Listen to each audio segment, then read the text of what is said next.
Buenas noches, bienvenidos al vuelo de la abeja.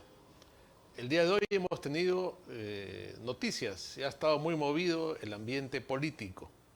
Guido Bellido, el controvertido primer ministro, generador de una serie de conflictos con la prensa, con el Congreso y en general un hombre que no se supo comportar a la altura de las circunstancias y que no supo ser capaz de articular como primer ministro, finalmente ha renunciado. Pedro Castillo salió esta tarde en un brevísimo mensaje a la Nación anunciando que había aceptado su renuncia. Vamos a verlo.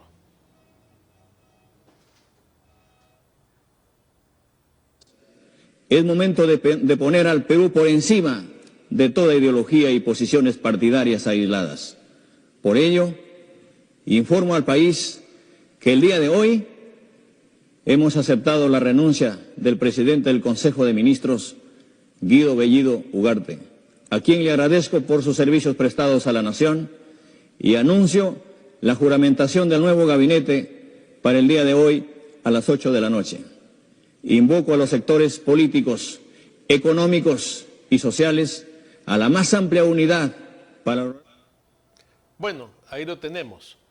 Vamos a ver qué hay detrás de esto. Pedro Castillo se ha dado cuenta, ha tenido que darse cuenta que no podía sostener más este tema, que era insostenible un gabinete encabezado por un personaje conflictivo, agresivo, con serios problemas de comunicación y con serios problemas para articular políticamente con la oposición, con el Congreso y con los demás ministros incluso, ¿no? Un hombre que ponía discordia incluso al interior del Ejecutivo. Era incapaz de manejarse con los demás ministros y constantemente desautorizaba a uno y a otro, incluso al propio Pedro Castillo. Entonces seguramente ha consultado con algún asesor y se ha ido dando cuenta que la situación ya era insostenible. Sin embargo, tampoco es motivo para celebrar ni para cantar victoria, porque el gobierno mantiene la misma tendencia. Ya sabemos que Pedro Castillo es un hombre vinculado al Movadef y que Movadef es uno de los brazos de Sendero Luminoso. Ya sabemos que Sendero Luminoso está en Palacio de Gobierno a través de Pedro Castillo. También se sabía que Guido Bellido era un admirador de Sendero Luminoso, un apologista de terroristas, ¿no? Edith Laos, una sanguinaria asesina terrorista de Sendero Luminoso, ha merecido homenajes públicos por parte de Guido Bellido. Entonces, esto nos recuerda aquella vieja estrategia comunista de dar un paso atrás para luego dar dos adelante. No hay que caer en este cuento de la renuncia de Bellido, porque el tema de fondo en el Perú, el tema de fondo es el asunto de la Asamblea Constituyente, ¿no? Y vamos a ver cómo, sin duda, se seguirá trabajando con este fin, ¿no? En las redes sociales mucha gente está celebrando y diciendo qué bien que el presidente finalmente comprendió lo que tenía que hacer. Castillo no ha comprendido nada. Todo esto es parte de una estrategia muy bien montada. Probablemente el nuevo modelo que van a adoptar será un poco más conciliador, porque también él sabe que no tiene todas consigo, que no tiene la calle, que tiene 70% de desaprobación y que el Congreso tiene en sus manos la posibilidad de vacarlo, cosa que en realidad sí sería para celebrar. Pero la política es así, la política es un ajedrez que hay que ir jugando lentamente y cada jugada, cada cambio de estrategia, hay que analizarlo fríamente. Es el ajedrez del poder. Y por un lado está el Ejecutivo y por otro lado el Legislativo. Y deben tener un equilibrio, una posibilidad de juego y de movimiento sin que ninguno de los dos limite al otro. En el Perú nos hemos acostumbrado a que el Ejecutivo vapulee y maltrate al Legislativo.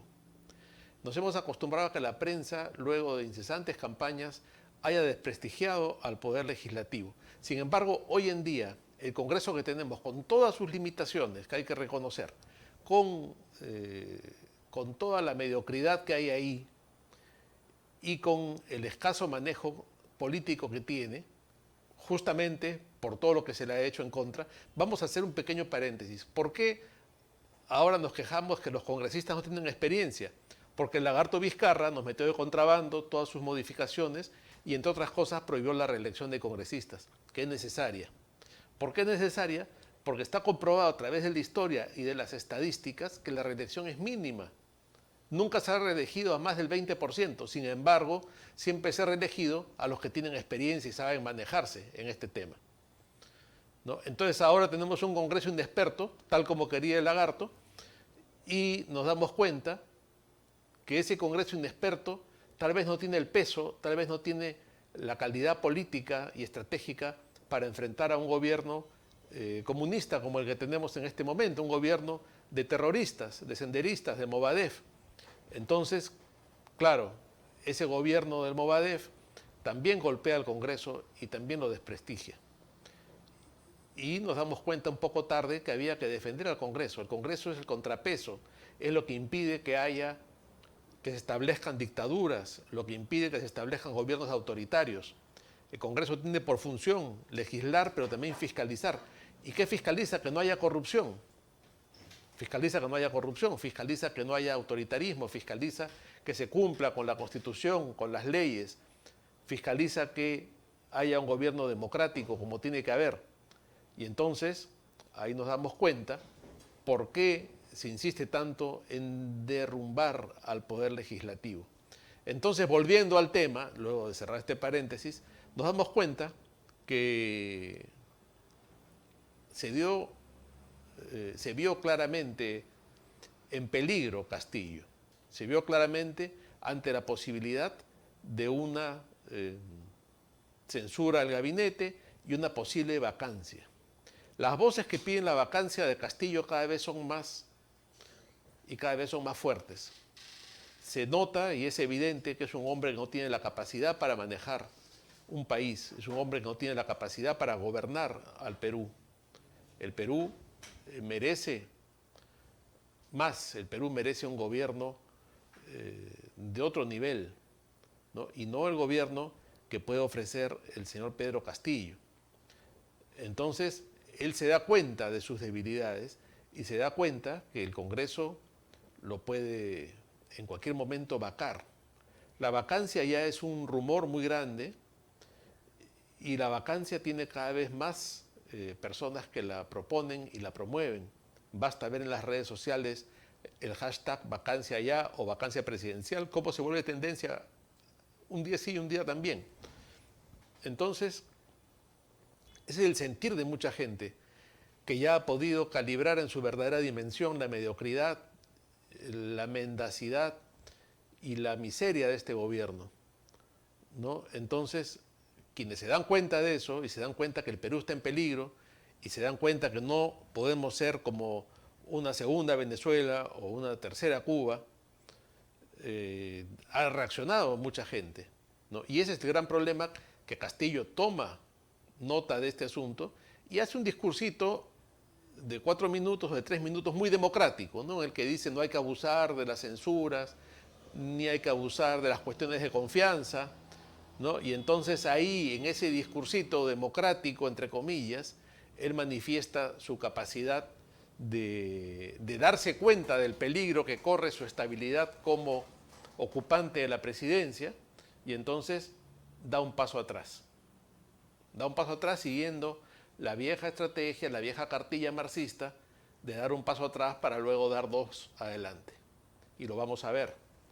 Vamos a ver cómo restablecido el gabinete, con los cambios que haga para la tribuna o los cambios que haga para la galería, seguirán en marcha las campañas en favor de la constituyente, seguirán en marcha los proyectos totalitarios, comunistas y neosenderistas en el gobierno.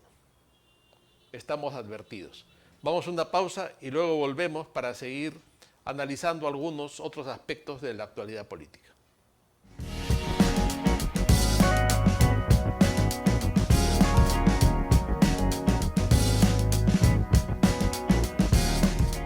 Estamos de vuelta en el vuelo de la abeja y veníamos comentando sobre la salida del primer ministro Bellido y esta nueva crisis, ¿no? No hemos llegado ni a los 100 días de gobierno y estamos de crisis en crisis, ¿no? Y la situación política una vez más se pone complicada. Vamos a ver cómo salimos de esta crisis política, de esta crisis del gabinete ministerial con la caída del primer ministro.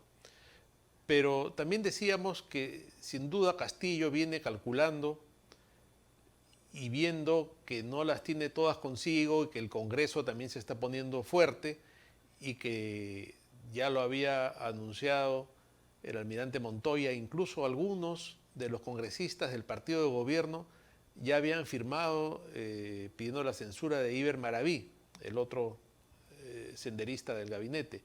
Y entonces él calcula y se da cuenta de esto, y hay congresistas que se plantan y hablan claramente, como ha sido el caso del general Quiabra. Vamos a ver lo que dijo Quiabra en su intervención en el Congreso la semana pasada. Pero usted se queda escudándose en el presidente, aprovechando que son socios del mismo sindicato, y decide someterse a una interpelación aquí en el Congreso, y eso está muy bien. No renuncie, ministro. Espere la decisión del Congreso, que usted debe saber cuál va a ser. Y dígale al señor Bellido que no se preocupe por la cuestión de confianza, porque de ser necesario, nos vamos todos y empezamos de nuevo. Fue muy claro el congresista Quiabra cuando se dirige a Maraví y le dice, dígale a Bellido que si es necesario nos vamos todos. Esa es la actitud que hay que tener. Esa es una actitud que podemos calificar de valiente, de contundente, ¿no? De defensa de los fueros parlamentarios, pero no de aferrarse a un cargo, no de aferrarse a una condición o incluso los más mediocres a un sueldo de congresista o a un pequeño poder, ¿no? Si es necesario nos vamos todos. Ese es el mensaje que hay que darle a este gobierno que nos quiere llevar por caminos de totalitarismo y de autoritarismo, ¿no? Entonces, cuando hay congresistas como Quiabra que hablan claro y dicen las cosas que hemos escuchado, seguramente en Palacio se paran las antenas, se capta bien el mensaje y se dan cuenta que tienen que hacer algo, ¿no? Que no pueden seguir en este camino de enfrentamiento y de choque, ¿no? Para tratar de imponerse. Ese no es el camino y se han dado cuenta y efectivamente por eso es que cae este primer ministro, ¿no? Lamentablemente, yo insisto, como decía en el bloque anterior, que es muy probable que esto responda a una estrategia ya conocida, ¿no? De dar un paso atrás para luego dar dos adelante, que es una estrategia marxista de siempre. Y siempre las izquierdas han actuado así, siempre han actuado de esa forma. Cerramos este tema y quería comentar otro que ha sucedido esta semana, ¿no? Zoraida Ábalos, la fiscal de la Nación, ha presentado una acusación constitucional, ha denunciado al expresidente constitucional Manuel Merino de Lama, al ex primer ministro Antero Flores Arauz y a Gastón Rodríguez, que fue ministro de gabinete que duró tan poco, como ese gobierno que duró tan poco.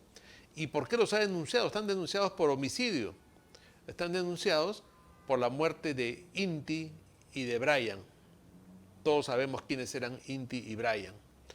Pero hay que analizar más a fondo este tema, ¿no? ¿Por qué murieron Inti y Brian? ¿Qué pasó en esos días? ¿Se acuerdan ustedes que estábamos en días de pandemia, terminando la primera ola, y que se olvidaron de las medidas de seguridad, se olvidaron de la distancia social, se olvidaron del toque de queda, ¿no? Y Vizcarra y compañía, Vizcarra había sido vacado por corrupto y por sinvergüenza, por un tema de incapacidad moral permanente, ¿no? Y entonces este delincuente de Vizcarra todavía tenía cierto predicamento en un sector de la sociedad, había incautos que todavía le creían, ¿no? Y lo defendían. Él ya había inoculado todo su veneno en la escena política, y entonces cuando es vacado y se nombra un gobierno de manera absolutamente legítima, de manera absolutamente constitucional, encabezado por el señor Merino, y nombra un primer ministro de la categoría de Antero Flores Arauz, que es un hombre intachable, con una trayectoria brillante de político y sobre el cual nunca ha habido ningún tipo de denuncia de corrupción, ni mucho menos, y a su vez Flores Arauz encabeza un gabinete de gente de primera, ¿no? Y solamente me imagino cómo estaríamos ahora y qué hubiera pasado si ese gobierno seguía, pero no. La venganza de Vizcarra y de sus tontos útiles y de la prensa mermelera que inmediatamente salió a mostrar estas imágenes que estamos viendo ahora y a incentivarnos, decía vayan a marchar, vayan a marchar, vayan a marchar, ¿no? Y 24 horas al día transmitían las marchas, cosa que ahora no hacen, porque querían tumbarse ese gobierno, ¿no? Cosa que los caviares y los pulpines y los mermeleros, que son los conceptos que el ingenio popular ha ido creando en esos momentos, se aliaron. Había una marcha evidentemente financiada por alguien, ¿no? Vemos que había pirotécnicos y que se sostenía esta marcha en forma permanente contra el gobierno para tumbárselo. Un gobierno absolutamente legítimo. ¿Y qué es lo que se quería? Tomar el poder. Vieron que se les iba el poder de las manos. Los caviares vieron peligrar sus intereses y sus consultorías y sus canonjías y todo lo que ellos aprovechan cuando viven del Estado durante 30 años. Y entonces eso es lo que pasó. Había que tumbarse ese gobierno a la fuerza. Ahí estamos viendo, esos pirotécnicos son caros y alguien los pagó, lo que estamos viendo en pantalla. ¿Y a dónde se lanzaban estos pirotécnicos? Se lanzaban contra la policía, contra el cuerpo de los policías. Se atentaba contra su salud. Y estas marchas llegaban a la casa de Flores Arauz y llegaban a la casa de Merino sin ningún respeto por su familia ni por los vecinos, ¿no? Y todo esto alentado para tumbarse ese gobierno, cosa que lograron hacer cuando obtuvieron lo que siempre buscan en estas marchas, que es tener 1 o 2 muertos. Y ya tenían su muerto, tenían a quien llevar en andas como mártir, y no tenían 1, tenían 2, Inti y Brian, 2 pobres muchachos que fueron carne de cañón de los comunistas y de los corruptos vizcarristas y de los medios mermeleros. Esa es la realidad. Aunque no les guste a muchos y les duela, hay que decir la verdad. Y salen impresentables como este matasanos de RPP que se llama Huerta, que decía las marchas no contagian, ¿no? Entonces, claro, no puede haber procesión del Señor de los Milagros porque se contagian. Pero estas marchas en que corren sin máscaras y gritan y se agarran a palos y con la policía, ocasionaron la segunda ola del COVID. COVID para el cual no estábamos preparados porque no había ni vacunas, ni clínicas, ni oxígeno, ni camas UCI, gracias al sinvergüenza de Vizcarra, que es el culpable de todo lo que pasa hasta hoy día, ¿no? Este delincuente que modificó las leyes, que cerró el Congreso, que dio golpe de Estado, que un tribunal constitucional cómplice lo sostuvo y lo mantuvo, ¿no? Que manipuló a todo el mundo, que corrompió a todo el mundo y que ahora quiere volver al Congreso, y que una de sus ángeles, uno de sus títeres, la señora Zoraida Ábalos, ahora sigue jugando en su beneficio y quiere perjudicar a 2 personas demócratas, a 3 personas demócratas, por la muerte de 2 prontuariados que no sabemos quién los mató finalmente, porque sospechosamente tampoco había cámaras de seguridad ese día. Así estamos. Nos vamos a una pausa y luego seguimos con nuestro programa.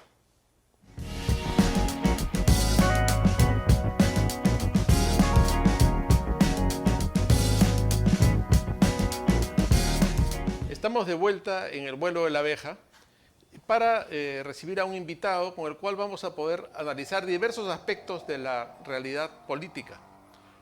El doctor Juan Carlos Matius es un especialista en temas económicos, pero también es un observador y un analista de la realidad nacional y una persona vinculada a la academia y a la educación. De manera que sin duda tendremos diversos temas en los cuales podemos profundizar para analizar la realidad nacional. Juan Carlos, muy buenas noches. Bienvenido al vuelo de la abeja. Hola Luciano, muchísimas gracias por la invitación. A la orden acá. Una pregunta que yo creo que es obligatoria el día de hoy es cómo has tomado y cómo analizas el tema de la renuncia de Guido Bellido y su sorpresiva aceptación por parte de Pedro Castillo, ¿no? Porque parecía muy sólida esa alianza a pesar de todos los conflictos que se ven en el Ejecutivo. Había un silencio por parte de Castillo. A ver, de hecho, si hay una palabra que sigue caracterizando el escenario en el cual estamos parados todos, esa palabra es incertidumbre, ¿no? Y en realidad las preocupaciones continúan en algunos aspectos fundamentales. Por ejemplo, en esa propuesta de asamblea constituyente y los riesgos que eso implica. Y eso persiste. Es decir, más bien pareciera que ante esta coyuntura han optado por aceptar esa carta para evitar que prospere por el otro lado una postura de vacancia que claramente se estaba barajando como una alternativa. Entonces, persiste la incertidumbre porque las cosas que generan preocupación y que han afectado a los 4 motores de la economía, que es inversión pública, inversión privada, exportaciones y consumo interno, siguen estando con la misma variable de incertidumbre. Es decir, las 3 calificadoras de grado de inversión, Fitch, Standard & Poor's y Moody's, siguen teniendo los reflectores sobre el Perú y lo seguirán teniendo hasta no tener pronunciamientos claros de cuáles van a ser las reglas de juego hacia el futuro. Entonces, va a haber un cambio, vamos a esperar cuál es el planteamiento esta noche del nuevo gabinete, o por lo menos el anuncio de quiénes son, que se esté especulando algunos nombres, pero no se tiene todavía certeza. Y luego en los siguientes días, ¿qué líneas de acción concretas se ven? Yo no visualizo algún cambio fundamental con respecto a los anuncios que venían dándose de atrás. Entonces todavía sigue persistiendo esa incertidumbre y recuerda que yo insisto en mencionar los motores de la economía y la inversión como un elemento clave, porque la inversión, que es fundamental para recuperar los niveles de crecimiento que veníamos teniendo, busca 2 cosas: estabilidad macroeconómica y seguridad jurídica.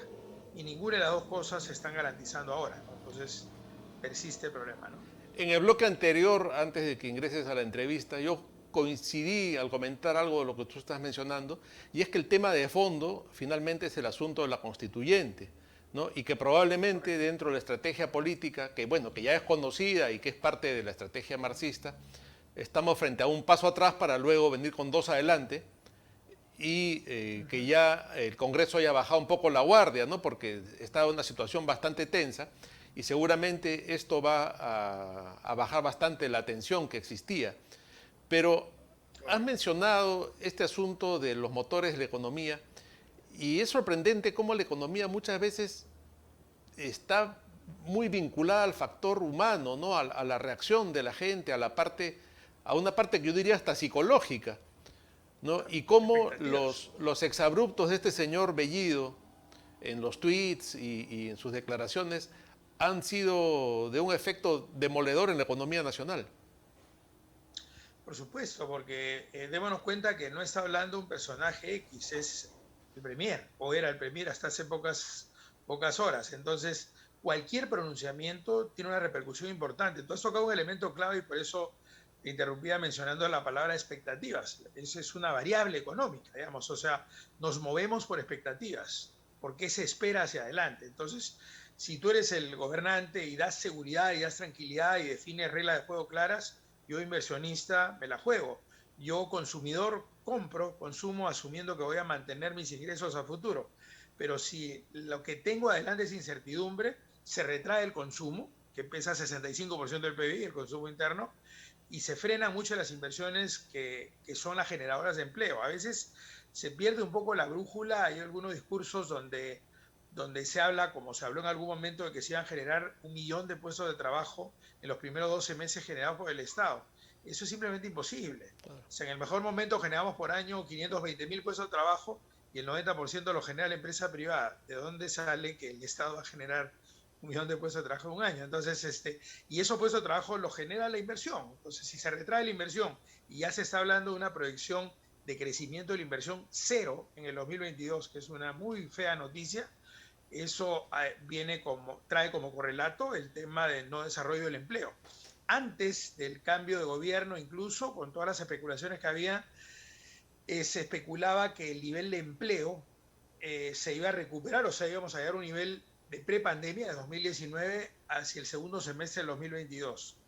Hoy día eso es muy poco probable, o sea, tendríamos que estar pensando en el segundo semestre del 2023 para llegar a niveles similares de empleo del 2019.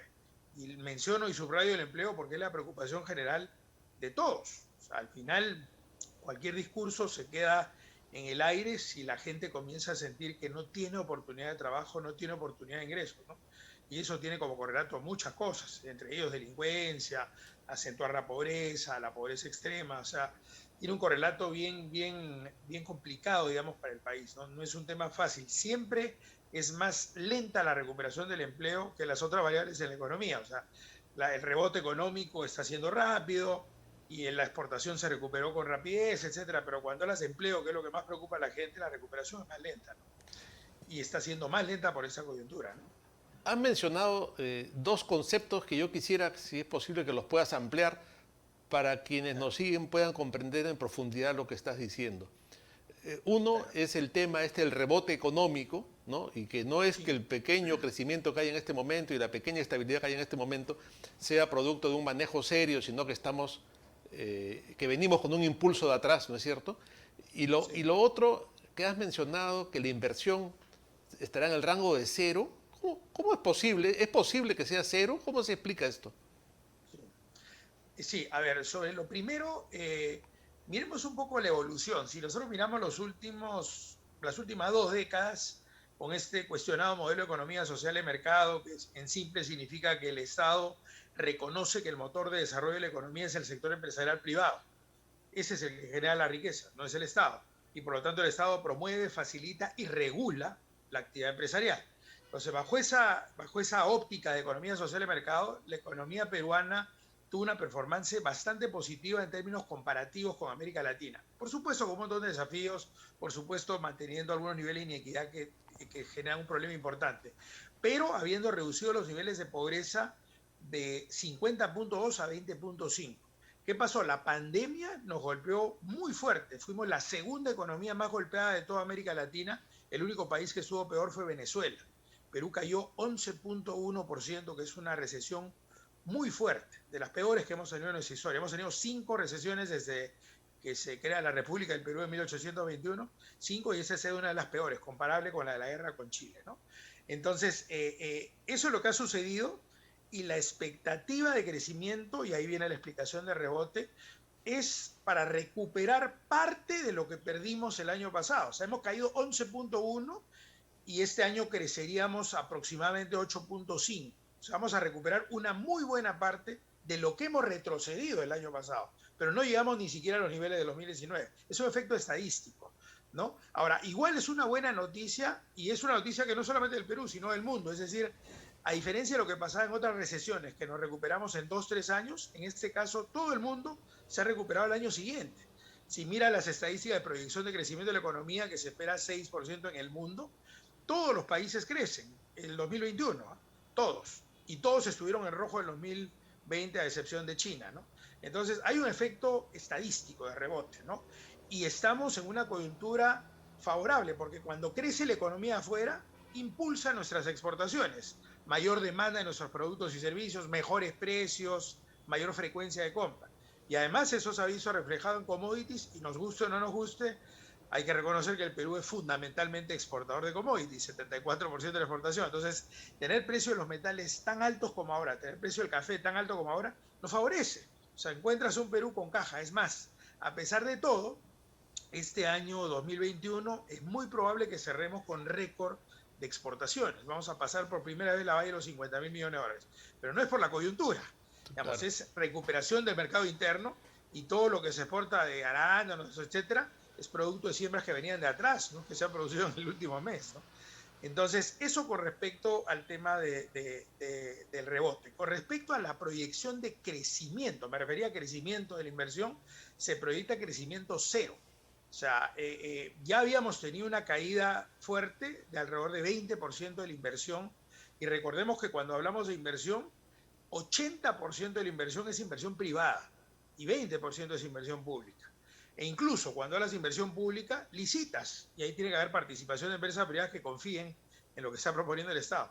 Entonces, cuando hay esta situación de incertidumbre, la inversión se aguanta. Y no es casualidad que veas muy activos a los ecuatorianos y colombianos capturando inversión que miraba a Perú y que estaba en camino a Perú. Estás con el vuelo hacia acá y has desviado el vuelo para irte a Ecuador y Colombia. Estamos perdiendo oportunidades básicamente porque los inversionistas no se la juegan en un escenario de riesgo.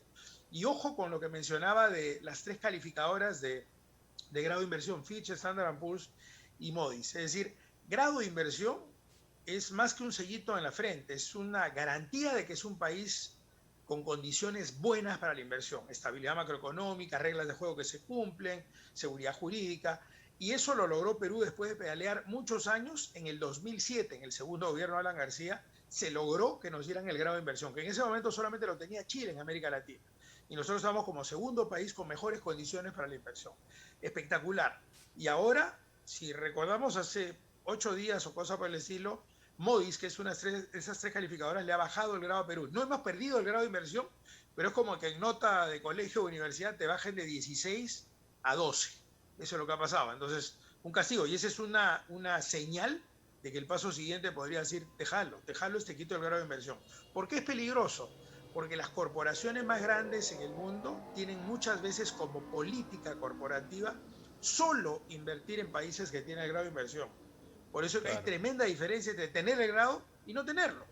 Es como si te dijeran, oye, tienes que ejercer como ingeniero en tal proyecto y tienes que ser ingeniero graduado y tienes que tener el título. No lo tienes, no te van a convocar, no pueden hacer. Y recuperarlo no es cosa fácil, ¿no es cierto?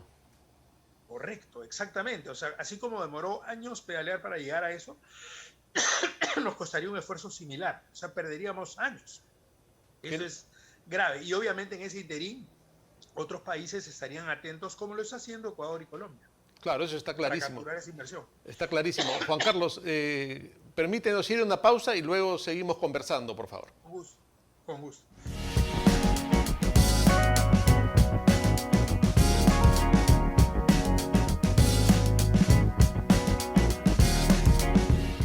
Estamos de vuelta en el vuelo de la abeja conversando con el doctor Juan Carlos Matius sobre diversos aspectos, fundamentalmente de la economía nacional, que preocupan a los peruanos.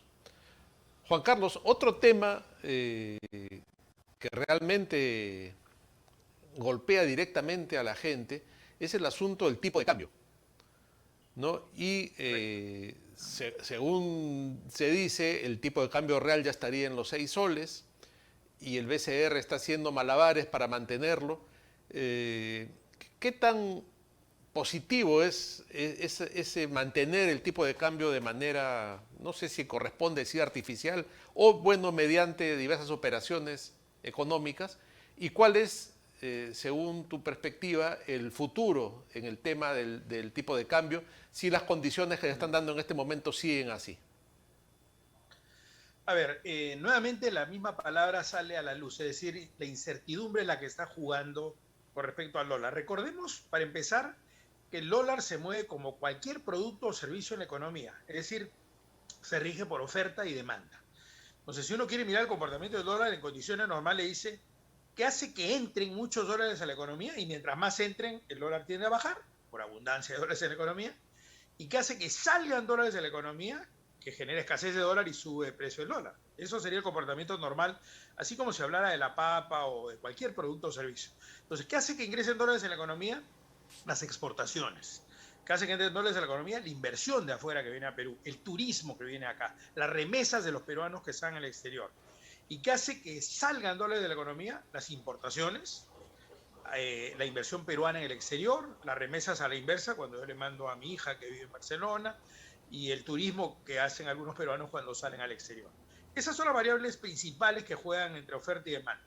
Sin embargo, a eso se suma lo que está pasando ahora, y nuevamente la palabra, la incertidumbre, la desconfianza hace que mucha gente, muchas empresas busquen el refugio en el dólar, ¿no? Y incluso había un retiro de dólares en la economía, una salida inusual. Se estimaba en 13.000 millones de dólares la salida de dólares en los últimos meses. 13.000 millones de dólares era el total de la deuda externa del Perú hace 14 años, 15 años. O sea, es mucha plata que sale ante una situación de incertidumbre. Entonces, escasea el dólar. ¿Y qué hace el Banco Central de Reserva? Tiene reservas importantes, nos acercamos a 70.000 millones de dólares en reservas importantes, y el BCR, entre otras cosas, actúa como, le llaman los gringos, un buffer stock, un fondo que permite comprar o vender para evitar caídas dramáticas o subidas dramáticas, en este caso para evitar la subida.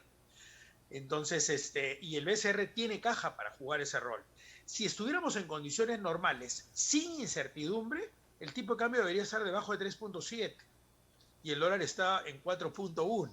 Ahora, una señal que ha jugado en positivo para que el dólar no se siga disparando es la ratificación de Julio Velarde. Evidentemente, Julio Velarde permanecerá ahí, por más que haya aceptado, en la medida en que sienta que el equipo que lo acompaña en el directorio es un equipo que respete una posición técnica y que conozca política monetaria.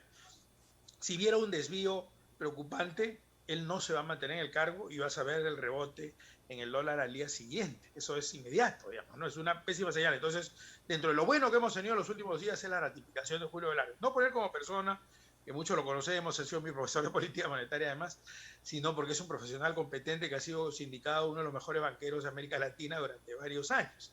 Entonces, eso da una tranquilidad relativa.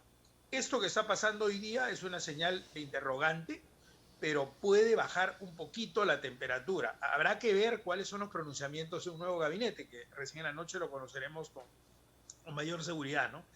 Pero siguen estando las amenazas que alimentan esa incertidumbre, y la principal de ellas, este tópico de la Asamblea Constituyente. Entonces, mientras eso persista, siempre va a haber una amenaza que el dólar siga manteniendo una tendencia hacia arriba, y si no es mayor es porque el BCR tiene todavía caja para seguir haciendo lo que está haciendo, evitando que se dispare. Obviamente el tipo de cambio sube, el dólar sube y empuja la inflación, que hemos mantenido entre Perú y Chile, los dos países que hemos mantenido los niveles más bajos de inflación en América Latina en los últimos años, y nuestra meta siempre está entre 2 y 3%, establecida por el Banco Central de Reserva, y por primera vez este año nos vamos sobre los 5. Igual 5 sigue pareciendo relativamente bajo, pero pregúntale a un ama de casa si es bajo, claro, cuando va a comprar el pan o el pollo, la leche, los huevos. O sea, evidentemente golpea la canasta del que menos tiene, sobre todo. A cualquiera, a ti y a mí nos afecta, pero más a aquellos que tienen el ingreso básico, ¿no? Con lo cual subsisten, ¿no? Ahora, el tema de la constituyente se convierte en un factor que afecta a la economía, porque los inversionistas quieren saber qué va a pasar con el modelo económico y ese tipo de factores, y finalmente eso es lo que afecta a la economía, ¿no? Pero hay un tema también que se ha venido diciendo mucho y que es una falacia, ¿no?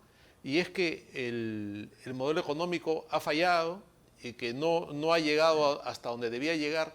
Pero yo quería, si puedes comentar las estadísticas que publicó el Instituto Cato de Washington, creo que fueron 36 cuadros, elaborados por Iván Alonso y ese equipo que tienen allá, y que los 36 cuadros eran positivos en cuanto a acceso a temas de bienestar, salud, tecnología, educación, inversiones, ¿no? En todos los cuadros, según lo he podido ver, en los últimos 30 años, el Perú ha venido creciendo más o menos según el caso.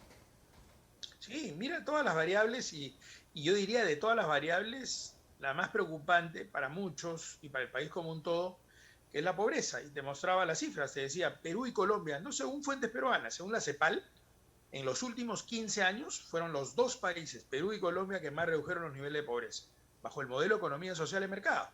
Entonces, uno puede cuestionar si en un modelo de economía social de mercado, donde se debe promover, facilitar y regular la actividad privada, que la regulación no ha sido suficiente, que han habido casos de abuso de poder, de concertación de precios, de monopolios, de oligopolios, de dumping, etcétera, etcétera. Ok, hay un rol regulador que tiene que castigar y sancionar a aquellas empresas que están pasándose de la línea. eso de acuerdo, y con la penalidad más fuerte que corresponda, nadie discute eso, ¿no? Pero castigar el modelo, mostrando la evolución que ha tenido y las oportunidades que ha generado, cuando dice reducimos 30 puntos los niveles de pobreza, se traduce en más chamba, más oportunidades, cosa que no existía en los 80s, ¿no? Entonces, claramente había un beneficio, y eso por mencionar lo más sensible, pobreza, empleo. Digamos a los motores, mira uno que lo mencionaba ligera, uno de los motores es la exportación.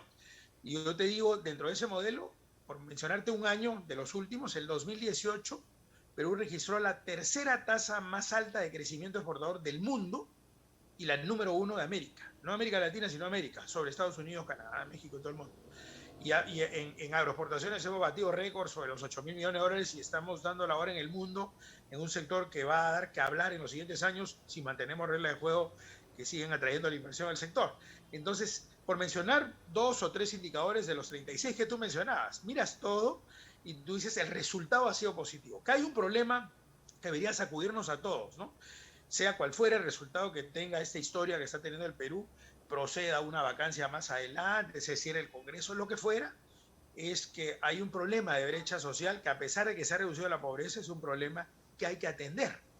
Sin embargo, hay que tener en claro un reporte del Banco Mundial de hace 8 o 9 años. El reporte del Banco Mundial decía que la reducción de la pobreza, y está evidenciado en econometría país por país, la reducción de la pobreza en el mundo, y particularmente en ese análisis de América Latina, se explicaba en un 80% básicamente por el propio crecimiento de la economía y 20% o menos por programas sociales. Entonces, la solución evidentemente no es un bono, es cómo te genera oportunidades para que tengas chamba, y chamba en forma permanente, no el bono que se me va a acabar en algún momento, no tengo plata infinita para darle bono a todo el mundo. Entonces, se confunde a veces y se cree que los programas sociales son los que van a solucionar el problema. Obviamente puede haber una justificación, incluso un bono, porque la gente que está en pobreza extrema no puede esperar a que generes la oportunidad para generar su emprendimiento, no, necesita una ayuda ahora. Obviamente hay una explicación del porqué, pero creer que ese tipo de programas van a solucionar el problema de la pobreza y van a generar empleo, eso es incorrecto, ¿no? La pobreza la genera la empresa, y por lo tanto hay que alentar la inversión y hay que promover la participación empresarial y, por supuesto, regularla y controlar que no haya posiciones de abuso. Esa es un poco la salida, ¿no? Claro, el Estado tiene un papel, ¿no?, subsidiario y solidario, pero sin duda lo que va a generar riqueza siempre va a ser de inversión, y si la ahuyentamos ya sabemos el camino que nos viene. De acuerdo. Totalmente de acuerdo. Es literalmente dispararse al pie, lo que tú acabas de decir, ¿no? Ese es el tema, ¿no? Y entonces ahí es donde vienen las preocupaciones, porque si yo soy un minero que estoy de afuera queriendo meter a Perú, y por supuesto Perú tiene una riqueza espectacular, pero me dices que van a cambiar las condiciones de la inversión, es más, me vas anticipando ese 70-30, 30-70, rarísimo que no veo en ninguna parte, y encima hablas de una asamblea constituyente que va a cambiar el componente económico y no me dices qué, ni cuándo, ni cómo, ni me da certeza de nada, ¿cómo voy a invertir 500 millones de dólares? ¿Cómo voy a invertir 1.000 millones de dólares? ¿Cómo voy a hacer eso? O sea, tendría que estar loco para tomar una decisión de inversión. Y cuando se pone como ejemplo Bolivia, que siguió invirtiendo, no siguió invirtiendo. Las inversiones que venían de atrás no se fueron porque no puede salirte. O sea, si yo tengo una inversión puesta en el Perú, en esta coyuntura estaría pensando en salir, pero no es tan fácil salir, y salir cuesta, ¿no? Pero si voy a invertir, si estoy en la posición de que voy a invertir, decido no invertir en un país de riesgo. Entonces, no es cierto que la inversión en Bolivia continuó. Hay inversión que ya estaba, pero la inversión que venía no fue a Bolivia. O sea, obviamente te ahuyenta, así es el razonamiento normal de cualquier inversionista. No, y además ante una que, situación de riesgo. además que sin ningún ánimo de que suene peyorativo ni de ofender a un país hermano como es Bolivia, a mí me parece lamentable que aspiremos como modelo a Bolivia, en lugar de decir queremos ser como Alemania o como las grandes potencias económicas, ¿no? Claro, claro. Cuando uno mira, Luciano, el ranking de competitividad y trata de hacer un benchmarking, el concepto de benchmarking es copio lo bueno, los mejores, ¿no? No se me ocurriría copiar media tabla o alguien que está atrás sin ningún elemento peyorativo, por supuesto, el mayor respeto, el mayor cariño con gente boliviana, ¿no? Con el pueblo boliviano, por supuesto. Pero obviamente trato de compararme, pues, en institucionalidad con Singapur, pues, ¿no? En educación con Finlandia, con Corea del Sur. O sea, no, o sea, obvio, claro. Emular lo que funciona mejor y ver cómo lo puedo extrapolar acá, ¿no? Juan Carlos, una última pregunta. Vamos a un terreno un poco más grande. ¿cómo ves el movimiento de la economía latinoamericana, ¿no? Porque vienen elecciones en Colombia, en Chile están con el mismo tema de la constituyente, Argentina parece que va a dar un golpe de timón y podría optar por una opción más liberal. ¿Cómo ves el tema de los mercados, la economía y en general la política en América Latina en este momento? Nuevamente, como las variables son las mismas que se mueven en el escenario de América Latina, las inversiones grandes no miran a Perú como única plaza y te comparan para empezar con cualquier país de la región. Dependiendo de cómo se vaya moviendo el tablero, aquellos países que estén apostando por promover la inversión y den reglas claras, esos son los que van a capturar inversión. Y recordemos que muchos inversionistas en el planeta miran con particular atención América Latina.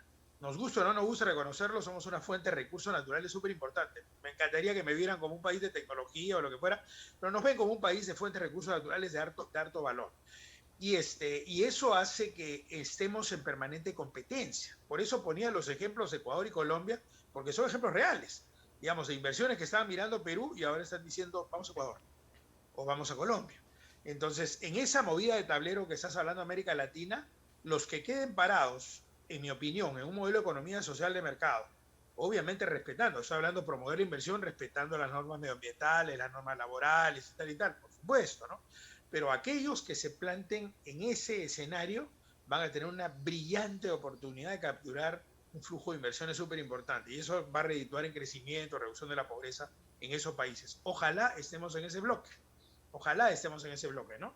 Y yo creo que tenemos una oportunidad brillante, o sea, mira cómo dentro de todo lo que está pasando, ese precio del cobre, por ejemplo, donde la industria automotriz, para empezar, yéndose hacia lo eléctrico, va a demandar cobre en los siguientes años y van a ser en precios notables. Perú y Chile responden por el 68% de la oferta de cobre del planeta. Por lo tanto, Perú y Chile deberíamos ser cracks en la región en los siguientes años, teniendo esa fuente de ingresos que años atrás era mucho más baja, ¿no? Entonces, eso que es una excelente oportunidad nos agarra en una coyuntura como la que estamos discutiendo hoy día, ¿no? Increíble. Ojalá que al final terminemos parados entre los jugadores atractivos de América Latina. Yo confío en que sí. Bueno, el Perú siempre, por alguna razón, ha salido adelante de las peores crisis. Ojalá que eso sea así. Juan Carlos, te agradezco muchísimo por esta entrevista. El tiempo ha pasado volando porque el tema ha estado interesantísimo. Y solamente me queda agradecerte porque ya hemos llegado al final del programa. Muchas gracias. Un abrazo para ti, Luciano, y para toda la audiencia. Igualmente, gracias. Y con ustedes, amigos, será hasta el próximo miércoles, siempre en el vuelo de la abeja, para analizar, como es costumbre, la coyuntura política nacional e internacional. No dejen de seguirnos en BHTV todos los miércoles, así también como en las redes sociales de laabeja.p. Buenas noches.